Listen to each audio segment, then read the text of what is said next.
Assalamualaikum warahmatullahi wabarakatuh.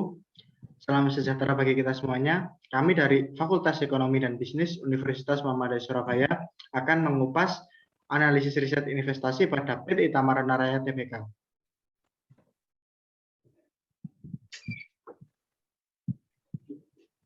Untuk yang pertama yaitu ringkasan pengamatan, kelompok kami menginisiasi rekomendasi baik untuk saham PT Itamara Naraya Tbk dengan harga target sekitar Rp2.120 dari harga penutupan bulan Juli 2021 berdasarkan valuasi per atau price earning ratio.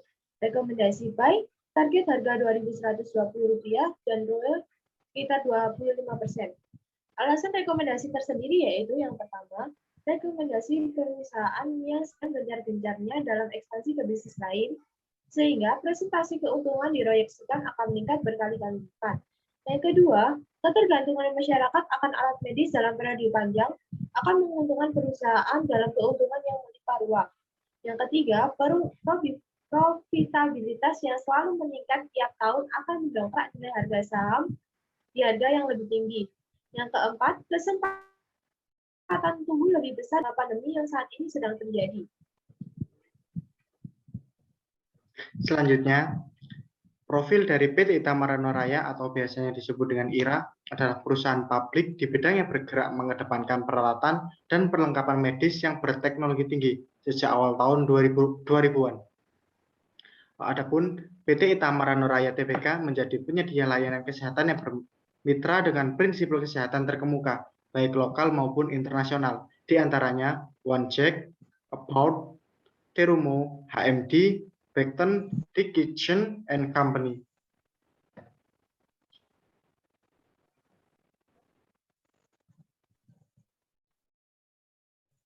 Untuk sumber pendapatannya sendiri, PT Itamara Naraya Tbk berasal dari Kementerian Kesehatan terhadap penjualan alat kesehatan senilai sekitar 160 miliar.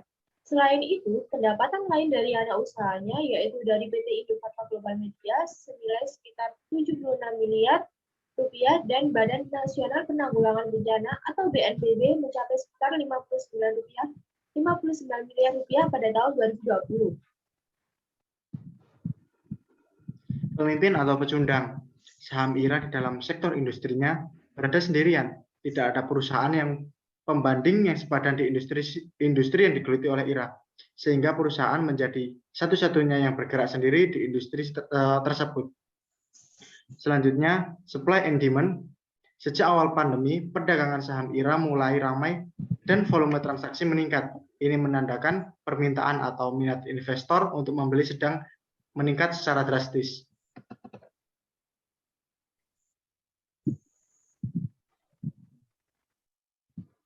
Analisis keuangan menangkap pertumbuhan keuangan jauh ke depan. Di sini ada diagram sekitar tahun 2019 sampai tahun 2020. Hasil perhitungan hasil keuangan sendiri dari PT Itamara Naraya yaitu yang pertama ada ROE tahun 2018 sekitar 49%, 2019 14%, dan tahun 2020 ada 25%. Untuk EPS-nya tahun 2018 Rp158, 2019 Rp26 dan tahun 2020 Rp40. DPR-nya tahun 2018 31%, 2019 136%, dan tahun 2020 ada 15%. DPS-nya tahun 2018 sekitar Rp49, 2019 Rp28, dan tahun 2020 ada Rp4. Untuk pernya 2018 terjadi sekitar 230 kali, 2019 25 kali, dan tahun 2020 40 kali. Pertumbuhan nilai intrinsik PT Itamara Naraya Tbk yaitu yang pertama tingkat dividen yang diharapkan yaitu sekitar 0,11%, estimasi EPS yaitu sekitar 224, estimasi DPS yaitu 81, tingkat pengembalian yang diharapkan yaitu sekitar Rp36.250.300. Untuk pernya sendiri terjadi sekitar 65 kali dan nilai intrinsiknya yaitu 14. Ikhtisar menunjukkan bahwa income mengalami peningkatan sekitar 100% per 2019 sampai 2020.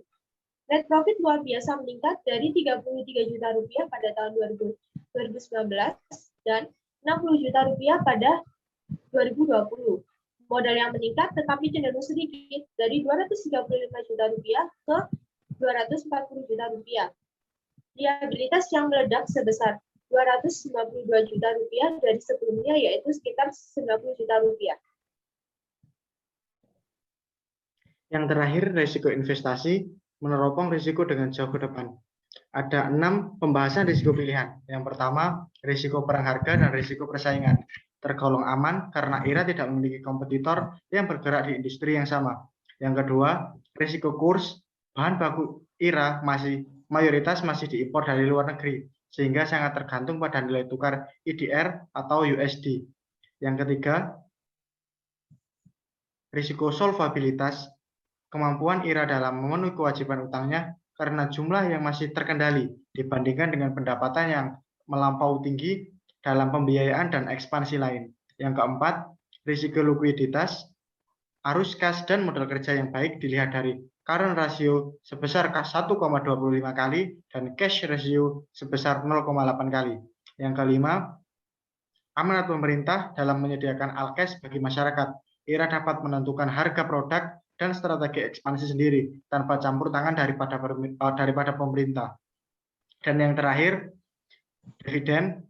Pendapatan perusahaan yang naik 100,14% secara tahunan year-on-year dari tahun sebelumnya, dan pembagian dividen Rp40 per saham naik signifikan dari tahun sebelumnya yang hanya Rp26. Sekian presentasi yang bisa Kelompok kami sampaikan. Kurang lebihnya mohon maaf. Wassalamualaikum warahmatullahi wabarakatuh.